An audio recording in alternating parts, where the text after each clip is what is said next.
सनंदन सनातन जो चारों ब्रह्म ऋषि हैं, वे कहाँ पर गए? भगवान श्री विष्णु से मिलने के लिए गए थे, है ना। तो भगवान श्री विष्णु से मिलने के लिए गए तो उन्होंने क्या देखा? दरवाजे पर द्वारपाल थे उनके, भाई द्वारपाल रहा करते हैं। भगवान विष्णु अपना अंदर बैठे हुए थे, तो उन्होंने अंदर जाने लगे, तो उन्होंने उनको रोक दिया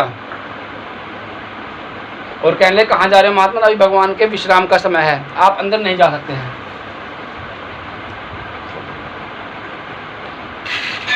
आप अंदर नहीं जा सकते हैं।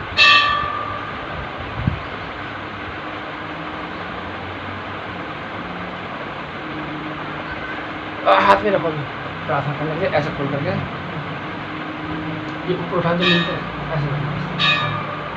तो उनको वहीं पर रोक दिया गेट पे ही भगवान विष्णु ने। उन्होंने जो जय विजय थे, जब चारों सनक सनंदन सनातन कुमार और सनत कुमार इत्यादि भगवान विष्णु के दर्शन के लिए बैकुंठ धाम साकेत धाम को गए, तो उनको जय विजय नामक द्वारपाल ने द्वार पर ही रोक दिया।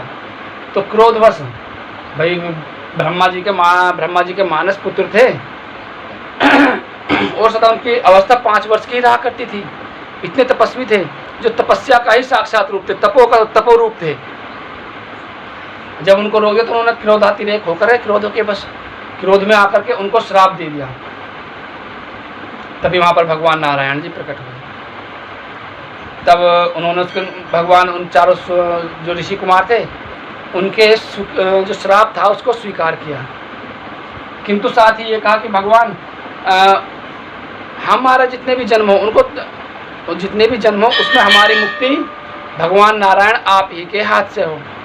तो भगवान नारायण ने ऋषि कुमारों से कहा कि महाराज आपने श्राप दे दिया और सेवकों ने उसे शिरोधार्य किया, उसे स्वीकार किया है, तो इसकी कोई एक समय अवधि निश्चित कर दी जाए महाराज, इससे भाई श्राप की जल्दी मुक्ति हो जाए।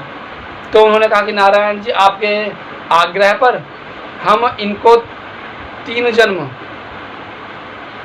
जन्म तक राक्षस योनि में जन्म लेने का श्राप देते हैं। तो उनके 3 जन्म हुए थे। तो भगवान का जब तीसरा अवतार हुआ था, तो भगवान का जो श्री कृष्ण अवतार हुआ था, भगवान के श्री कृष्ण के अवतार में भगवान ने कंस और शिशुपाल के रूप में उनकी पुनः आकर के मुक्ति की थी। एक यह कारण हो गया।